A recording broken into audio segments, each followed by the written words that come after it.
After Christ's ministry on earth, we see churches forming around the gospel.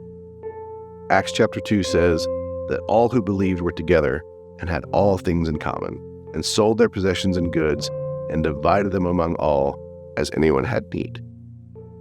So when I was younger, that scripture was kind of confusing because I was reading it through the lens of modern English when it says they had all things in common. I'm like, what does that mean? How is that even possible? If I'm a diehard Texas Ranger baseball fan and someone else in the church is an Astros fan, which one of us is right?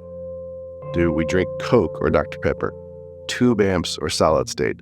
How do we decide on this stuff and agree with one another when we have so many different opinions? But as I matured in my faith and my understanding of Scripture, I was able to discern what Luke was actually saying in that account.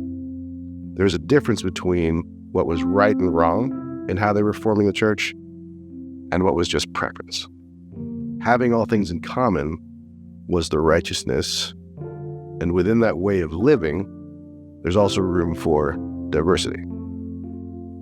Part of growing up in a family is learning that your personal preferences aren't always going to be fulfilled. If your brother wants tacos for dinner and you would prefer pizza, eating tacos that night is not an injustice.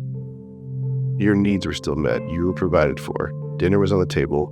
Somehow it was paid for. Somehow it was cooked. And no one was going hungry. And more importantly, it facilitated a place where the family was together and building relationships around the table. However, that doesn't mean there's not a case for communicating and advocating for your preferences. If all your family ever eats is tacos, it's perfectly fine to communicate your love of pizza. That's not a disagreement of right and wrong. It's a conversation about preferences. The righteousness is the meal, and the preference is what the meal can be. So that same family dynamic overlaps on the way we functionally do church. If you have a congregation of 100 people, you're going to have 100 different opinions and preferences for how things are done, from worship styles to the calendar to the color of the curtains. But when our personal preferences aren't chosen, it doesn't have any effect on our righteousness. That doesn't have any effect on the righteousness of the church as a whole. We're called to worship in spirit and truth. And because we're created in the image of a creative God, there are hundreds of creative ways to do that. All of them can be right at the same time. The reason why this difference is so crucial to understand is because I've seen church bodies ripped apart and collapse. Over and over, churches will be going strong, equipping disciples, and serving the community, and then something happens that divides the church in a way they can't reconcile. And of all the dozens of churches I've known personally, that irreconcilable difference was almost always preference. When I was writing For You Alone, it was over the course of a few weeks, and the church body where I'm a partner was fighting. And we were all separated because of quarantine, and we just gone through a tremendous season of growth. So things were changing because they had to change, and there was racial tension throughout the country, and there was rioting, and more than usual, our disagreements were at the forefront of our relationships. And like always, every person in the congregation had their own opinion on how to handle things, and somehow all of those opinions were different, but somehow they were all the perfect solution. So what can you do when the choices aren't as easy as tacos versus pizza? When it really affects people on a deeper level?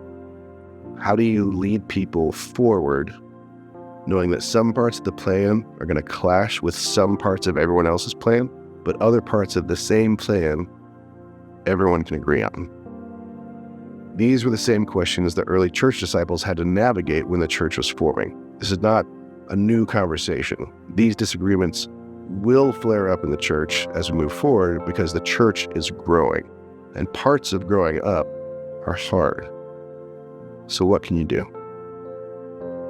Well, what happens when you have a full symphony orchestra trying to make music together? How do you create harmony so they can lift up a melody?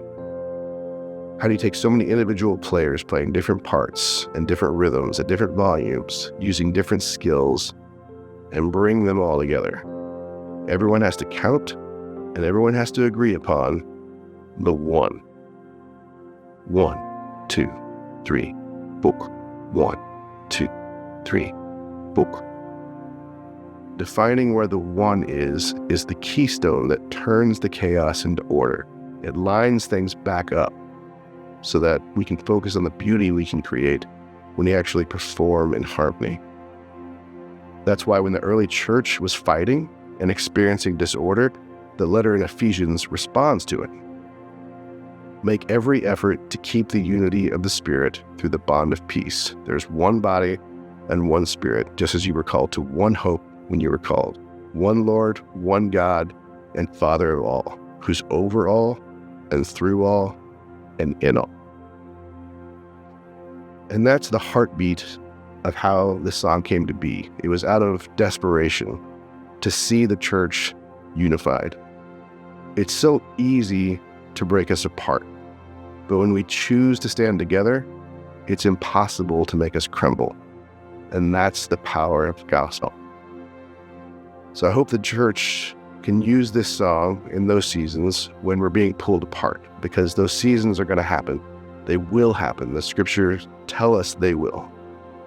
But we get to choose how we respond to it. We can clench our fists, or we can respond with open hands, lifted up in unity. And my heart, and the heart of this song, is to hear us sing like a symphony, because that's the language of heaven.